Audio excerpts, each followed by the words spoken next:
شروع اللہ کا نام لے کر جو بڑا مہربان نہایت رحم والا ہے۔ اے پیغمبر صلی اللہ علیہ وآلہ وسلم، جو عورت تم سے اپنے شوہر کے بارے میں بحث و جدال کرتی اور اللہ سے شکایت رنج و ملال کرتی تھی، اللہ نے اس کی التجا سن لی اور اللہ تم دونوں کی گفتگو سن رہا تھا۔ کچھ شک نہیں کہ اللہ سنتا ہے، دیکھتا ہے۔ جو لوگ تم میں سے اپنی عورتوں کو ماں کہہ دیتے ہیں وہ ان کی مائیں نہیں ہو جاتی، ان کی مائیں تو وہی ہیں جن کے بطن سے وہ پیدا ہوئے۔ بے شک وہ نامعقول اور جھوٹی بات کہتی ہیں، اور اللہ بڑا معاف کرنے والا ہے، بخشنے والا ہے۔ اور جو لوگ اپنی بیویوں کو ماں کہہ بیٹھیں پھر اپنے قول سے رجوع کر لیں تو ان کو قربت سے پہلے ایک غلام آزاد کرنا ضرور ہے۔ مومنوں، اس حکم سے تم کو نصیحت کی جاتی ہے اور جو کچھ تم کرتے ہو اللہ اس سے خبردار ہے۔ اب جس کو غلام نہ ملے وہ قربت سے پہلے لگاتار 2 مہینے کے روزے رکھے، پھر جس کو اس کا بھی مقدور نہ ہو اسے 60 محتاجوں کو کھانا کھلانا چاہیے۔ یہ حکم اس لیے ہے کہ تم اللہ اور اس کے رسول کے فرما بردار ہو جاؤ، اور یہ اللہ کی حدیں ہیں، اور نہ ماننے والوں کے لیے درد دینے والا عذاب ہے۔ جو لوگ اللہ اور اس کے رسول کی مخالفت کرتے ہیں وہ اسی طرح ذلیل کیے جائیں گے جس طرح ان سے پہلے لوگ ذلیل کیے گئے تھے، اور ہم نے صاف صاف آیتیں نازل کر دی ہیں، اور جو نہیں مانتے ان کو ذلت کا عذاب ہوگا۔ جس دن اللہ ان سب کو جلا اٹھائے گا تو جو کام وہ کرتے رہے ان کو جتائے گا۔ اللہ نے وہ سب کام لکھوا رکھے ہیں اور یہ ان کو بھول گئے ہیں، اور اللہ ہر چیز سے واقف ہے۔ کیا تم کو معلوم نہیں کہ جو کچھ آسمانوں میں ہے اور جو کچھ زمین میں ہے اللہ کو سب معلوم ہے؟ کسی جگہ 3 شخصوں کی سرگوشی ہوتی ہے تو اللہ ان میں چوتھا ہوتا ہے، اور جہاں 5 آدمیوں کی سرگوشی ہو تو وہ ان میں چھٹا ہوتا ہے، اور نہ اس سے کم یا زیادہ مگر وہ ان کے ساتھ ہوتا ہے، خواہ وہ کہیں ہوں۔ پھر جو جو کام یہ کرتے رہے ہیں قیامت کے دن اللہ سب ان کو بتائے گا۔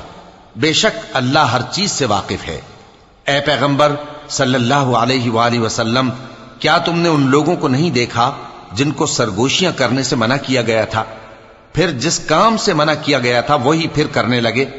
اور یہ تو گناہ اور ظلم اور پیغمبر صلی اللہ علیہ وآلہ وسلم کی نافرمانی کی سرگوشیاں کرتے ہیں، اور جب تمہارے پاس آتے ہیں تو اللہ تعالیٰ کے بتائے ہوئے الفاظ کے بجائے دوسرے الفاظ میں تمہیں دعا دیتے ہیں، اور اپنے دل میں کہتے ہیں کہ اگر یہ واقعی پیغمبر ہیں تو جو کچھ ہم کہتے ہیں اللہ ہمیں اس کی سزا کیوں نہیں دیتا؟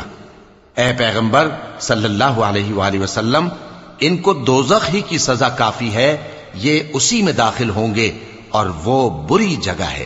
مومنوں، جب تم آپس میں سرگوشیاں کرنے لگو تو گناہ اور زیادتی اور پیغمبر کی نافرمانی کی باتیں نہ کرنا، بلکہ نیکوکاری اور پرہیزگاری کی باتیں کرنا، اور اللہ سے جس کے سامنے جمع کیے جاؤ گے ڈرتے رہنا۔ منافقوں کی سرگوشیاں تو شیطان کے اکسانے سے ہیں جو اس لیے کی جاتی ہیں کہ مومن ان سے رنجیدہ ہوں، مگر اللہ کے حکم کے سوا ان سے انہیں کچھ نقصان نہیں پہنچ سکتا۔ تو مومنوں کو چاہیے کہ اللہ ہی پر بھروسہ رکھیں۔ مومنوں، جب تم سے کہا جائے کہ مجلس میں کھل کر بیٹھو تو کھل کر بیٹھا کرو، اللہ تم کو کشادگی بخشے گا، اور جب کہا جائے کہ اٹھ کھڑے ہو تو اٹھ کھڑے ہوا کرو۔ جو لوگ تم میں سے ایمان لائے ہیں اور جن کو علم عطا کیا گیا ہے اللہ ان کے درجے بلند کرے گا، اور اللہ تمہارے سب کاموں سے واقف ہے۔ مومنوں، جب تم پیغمبر کے کان میں کوئی بات کہو تو بات کہنے سے پہلے مساکین کو کچھ خیرات کر دیا کرو، یہ تمہارے لیے بہت بہتر اور پاکیزگی کی بات ہے، اور اگر خیرات تم کو میسر نہ آئے تو اللہ بخشنے والا مہربان ہے۔ کیا تم اس سے کہ پیغمبر کے کان میں کوئی بات کہنے سے پہلے خیرات کرو ڈر گئے؟ پھر جب تم نے ایسا نہ کیا اور اللہ نے تمہیں معاف کر دیا تو نماز قائم کرتے رہو اور زکوٰۃ دیتے رہو، اور اللہ اور اس کے رسول صلی اللہ علیہ وآلہ وسلم کی فرما برداری کرتے رہو، اور جو کچھ تم کرتے ہو اللہ اس سے خبردار ہے۔ بھلا تم نے ان لوگوں کو نہیں دیکھا جو ایسے لوگوں سے دوستی کرتے ہیں جن پر اللہ کا غضب ہوا؟ وہ نہ تم میں ہیں نہ ان میں، اور جان بوجھ کر جھوٹی باتوں پر قسمیں کھاتے ہیں۔ اللہ نے ان کے لیے سخت عذاب تیار کر رکھا ہے۔ یہ جو کچھ کرتے ہیں یقیناً برا ہے۔ انہوں نے اپنی قسموں کو ڈھال بنا لیا ہے اور لوگوں کو اللہ کے رستے سے روک دیا ہے۔ سو ان کے لیے ذلت کا عذاب ہے۔ اللہ کے عذاب کے سامنے نہ تو ان کا مال ہی کچھ کام آئے گا اور نہ اولاد ہی کچھ فائدہ دے گی۔ یہ لوگ اہل دوزخ ہیں، اس میں ہمیشہ جلتے رہیں گے۔ جس دن اللہ ان سب کو جلا اٹھائے گا تو جس طرح تمہارے سامنے قسمیں کھاتے ہیں اسی طرح اس کے سامنے بھی قسمیں کھائیں گے اور خیال کریں گے کہ ایسا کرنے سے کام چل جائے گا۔ سنو، یہی تو ہیں جھوٹے۔ شیطان نے ان کو قابو میں کر لیا ہے اور اللہ کی یاد ان کو بھلا دی ہے۔ یہ لوگ شیطان کا ٹولہ ہیں، اور سن رکھو کہ شیطان کا ٹولہ ہی نقصان اٹھانے والا ہے۔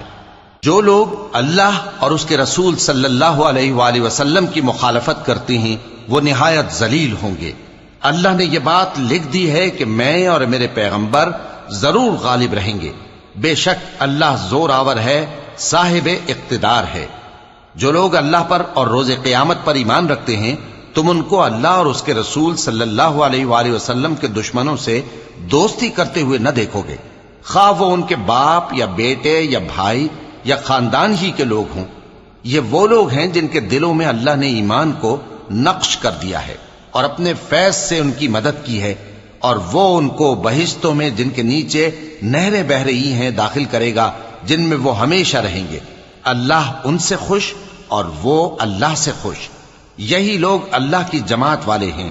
سن رکھو کہ اللہ کی جماعت والے ہی کامیاب ہوں گے۔